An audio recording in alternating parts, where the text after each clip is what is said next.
I talk quite a bit about how you can know if your marketing is working as a small business owner. And that's why you see so many videos about KPIs and tracking them here on the Enji YouTube channel. But today I wanted to talk about another question that is definitely related to your KPIs, but in a slightly different form. And that's, how are you supposed to look at what you've done to market your small business in this year and figure out how you are going to make it better next year? Namely, what are you going to keep and what maybe are you going to get rid of? Hi, my name is Taylor and I'm one of the founders here at Enji. And in this video, I wanted to walk you through exactly how I answered that question for myself as I sat down to create Enji's 2025 marketing strategy, looking at how things went in 2024. So let's dive in. So we're here in Enji's Enji account because I want you to actually see what I was looking at when I was trying to figure out what are we going to keep from our 2024 marketing strategy to bring into 2025 and what maybe are we getting rid of. And so there were a couple tools that I went straight to and dove into to figure out, okay, where were things working and where were they not really, like, where did we just like spend more money and time than we needed to and it didn't pay off? Because that's just part of the marketing experiment that we all need to do. So the first place that I went was my KPI dashboard. And if you are part of the Enji community or you've watched any of our videos, you know that I love me some numbers. So this is kind of like a duh, this is where I was going to start. But what I did was I scrolled through all of my charts here and I was looking for the peaks and valleys in these charts to understand, hey, where did we see spikes? Where in the good direction, right? Because not everything spikes in the right direction, but where were we having good peaks and where did we have some slumps? Because that's just a normal part of running a business. So I looked at things like, our website and our podcast downloads and, the PR efforts that I was doing, as well as like, how did that impact how many trailers we were getting, how many subscribers, all that kind of stuff. But in addition to looking at those peaks and valleys, just so I could identify what months of the year I needed to really dig into, I also track my cost to acquire a customer.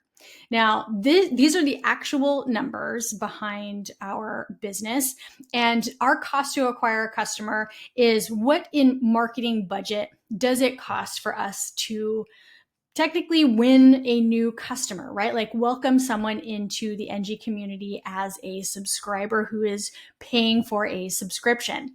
And so I looked through these numbers as well because this is almost always your clearest indicator of, hey, where was my marketing working? Because in the end, we want our cost to acquire a customer to be as low as possible, especially when you compare it to things like how much is the lifetime value of a customer. And that lifetime value doesn't apply to every type of small business. But if you have any sort of recurring charge or membership or customers who are repeat and coming back over and over again, then you should probably figure out your lifetime customer value, because then it helps you understand, okay, how much in marketing budget am I willing to spend in order to win new business? So I looked at all these things, right? Educated myself, reminded myself about, okay, where did we have spikes? Where did we have valleys? Where was our marketing effort well spent? Because you can see here, for example, in November of 2024, our cost to acquire a customer was pretty significantly lower than other months where, some months you can't quite see it, but April was a very expensive month, so our marketing wasn't totally on point then. But after I looked at all of these numbers, I went to my calendar and to my campaign tool.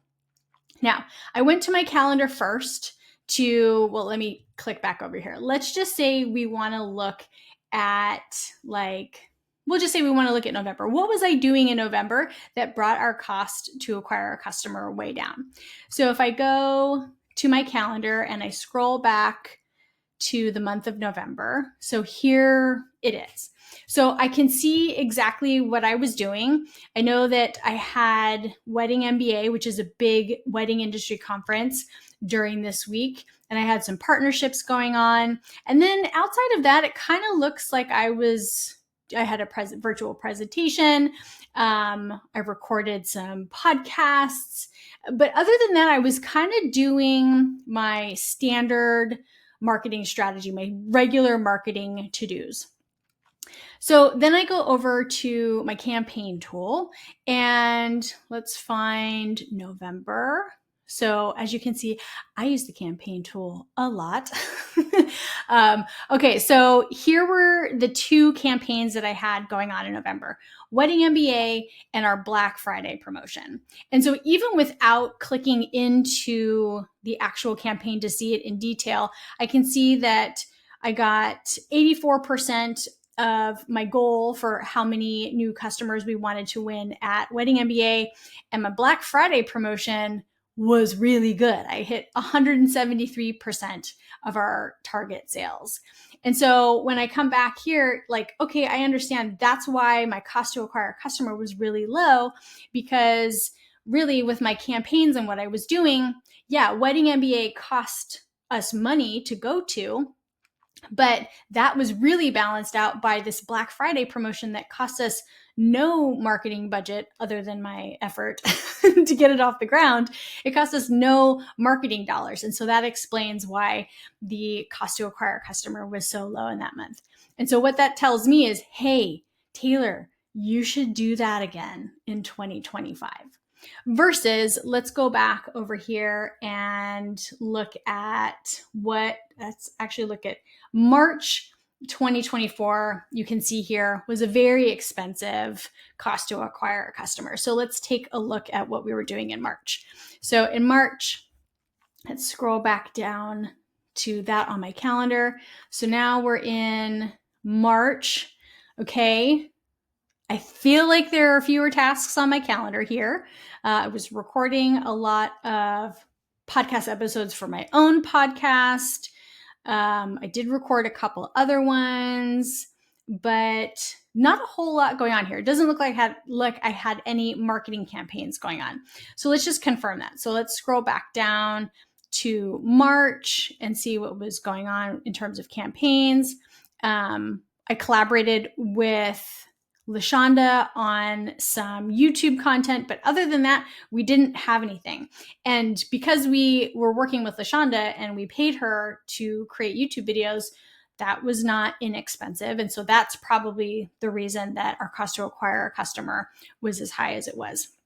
So these are just some of the things that you can look at yourself when it comes to, hey, how do I figure out what am I going to do from one year to the next? And so I'll just be a little bit vulnerable with you and show you the marketing thing that I'm like, oh, I think I have to not do this anymore. And this one was really hard because if you know me, you can tell that I love talking and teaching and all that kind of stuff. But the numbers behind the podcast were not what I needed them to be this year, even though it was great for brand building and like connecting with folks, right? Like our subscribers went down. I don't know why. Our page views weren't that many month over month. And so really, I know that I didn't hit my goal because my goal was to have 500 downloads per episode. And a podcast costs money, right? Like you have to invest, unless you're going to do it yourself, like all the editing and things like that, which I don't have the time for. The podcast cost us money and it didn't bring us in what I really hoped it would. So in 2025, I'm going to shift how we're using like the medium of audio and have it not be a public podcast that is like professionally edited and all that kind of stuff. And I'm going to shift things into more of a private podcast format that's going to be a much lower cost and effort level for us. And I'm going to use it in a different way to see if that works. But so those are just like, not just some, but that's a lot of what I sat down and really thought about in order to figure out, okay, well, what in our marketing strategy am I keeping from one year to the next? And I already went and updated this. I got rid of the podcast. The other thing that I had to get rid of were in-person events, because outside of going to Show It's Spark conference and Wedding MBA, a lot of the events that we invested a significant amount of time and energy and money into just didn't contribute to like our cost to acquire our customer in the way that we wanted to. So I had to delete podcast and events from our marketing strategy. But you can see that you're probably like, Taylor, I don't feel bad for you. You still have plenty of ways to market Enji. And that is a fact. Like, these are all marketing channels that we still want to experiment with, that we know have worked really well for us in the past. And so, as you are going through and making adjustments, know that when you go to your strategy and you want to make changes, you can delete goals. You can add different goals. You can add objectives to change things up and have your strategy refined over time. And then also down here at the bottom, you can add marketing channels. And the really great thing about doing that now is we've updated things. So when you do add, let's just add podcasts back. It's going to ask you, hey, do you want to adjust how much time you work on marketing or how many days of the week? I'm going to hit no because I don't want to futz around with my actual account. And it just glitched out, of course, because that's what things do when you are recording a video. But theoretically, when I would add podcasts here, I'll just click into another channel. It'll have the tasks here ready and waiting for you to hit the ground running with something like that. So I hope that this helps you understand how you can look at your KPIs, how you can look at your calendar and what you did, and how you can look at your marketing campaigns to figure out what it is you're going to do from one year to the next when it comes to your marketing strategy. And here we go. There's the podcast one. So yeah, you can see there's the podcast marketing channel. So the long and short of it is I was able to make really confident decisions about what we were going to keep and what we were going to cut because I had documented everything, right? I know exactly all of the things that I have done this year. And you can see it's a lot of marketing activities. And I know all of the campaigns that I did and what impact they had on the business. And then I tracked our numbers. And for the first time, I really knew, hey, this is what works and this is what didn't. So I share all of this with you because A, I love being transparent, and B, I hope that it helps get the wheels turning so that you can look at your own strategy and your own campaigns and your own KPIs and figure out what the next move is going to be for you as you market your business in 2025.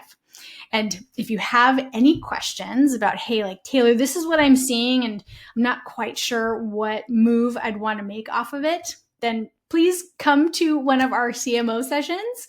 They're on your Enji calendar and you can join us live and come answer or ask your questions. I have to switch to this view of my calendar. Come to the CMO sessions. These are a really fantastic perk, but they're the best opportunity you have to bounce ideas around and help make your decision-making process even more confident than it would be if you were doing it on your own. But if you have any questions, come to a CMO session, hit the chat bubble in your account, and you know that I'm always here to support you on the marketing side of your business.